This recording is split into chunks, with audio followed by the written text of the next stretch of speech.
Welcome back to KP's Kingdom, Cooking with KP, and today I'm going to show you how I make my bachelor's pie, something I used to make when I was single.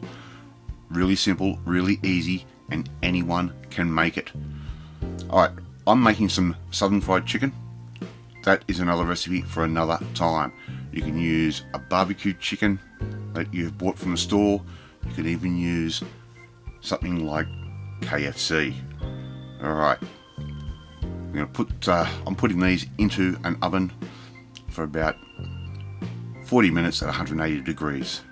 But as I said, that's a recipe for another time.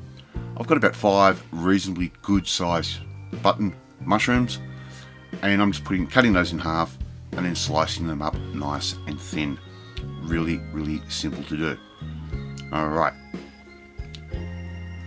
And if you are someone that's single, you can make this and it will last you for a good couple of nights. Store-bought frozen puff pastry. I'm just going to let those defrost. Half an hour into cooking my chicken, I'm just going to move those around a little bit, and I've got some rashers of maple bacon. Yes, it is almost Christmas time here, and someone has decided to put maple bacon on the market for a limited time. So I'm just cooking those off for about 10 minutes, again at 180 degrees. Next thing I'm going to do, I'm just going to plonk my mushrooms straight into my pie dish. We'll just even those out a little bit, and I'm just going to sit those in the oven just to cook off a little bit. I've taken the skin off the chicken, and now, because I'm using a chicken cutlet, I need to remove the bone. If you're using KFC or if you're using a barbecue chicken, make sure you remove all the bones. Nothing worse than having one of those stuck in your pie.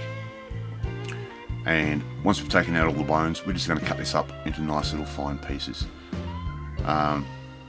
If you want a real quick rundown on making my southern fried chicken, you get some flour, you get your favourite herbs and spices, you put it in the flour, just roll your chicken in that flour, put it on a baking tray, as I said, 180 degrees, 40 minutes for a cutlet size, and we're done.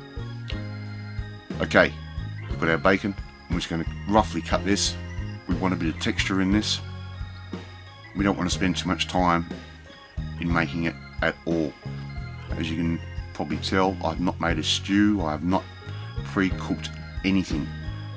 It's just the way it's going. Okay, my mushrooms have sat in there for about 5 minutes, just to wilt down a little bit, nothing too serious. Now, here comes the really easy part of this dish. Need a gravy of some sort.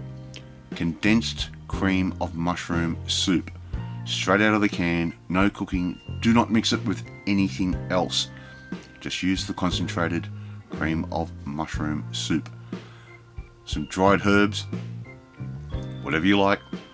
A little bit of garlic powder, straight in, about a teaspoon, maybe a teaspoon and a half, and about the same again of onion powder.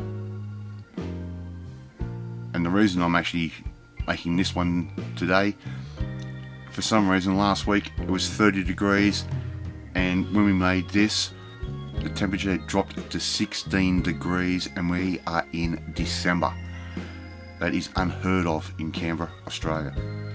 Okay, around about half a cup, 3/4 of a cup of frozen julienne carrots. We let them defrost a little bit, not too far, and just some frozen peas. Again, around about 3/4 of a cup, and they go straight in. And we start mixing this up. Really simple stuff to do. We're going to get our bacon, and we're going to layer that on top,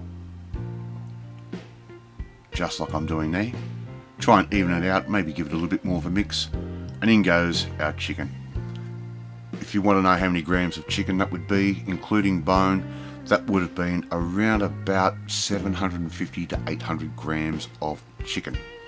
Once you take the skin off and take the bone out, you can bring that down to around about 680, something like that. A little bit of fresh pepper straight on top. Very, very simple.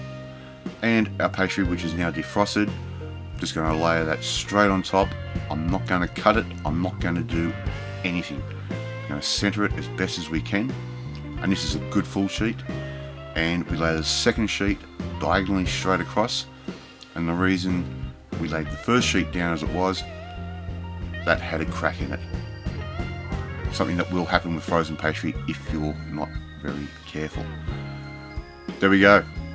Once it's golden brown on top, yes, we did put a spike in the center. We had a temperature of around about 75 degrees internal, and it's done, ready to eat. Thank you so much for watching this video. If you like this video, hit that like button. It gives me confidence. Hit that notifications bell and you'll never miss another video. But more importantly, come join the family. Hit that subscribe button and you'll never miss another one of my videos again. I will catch you next time. Bye!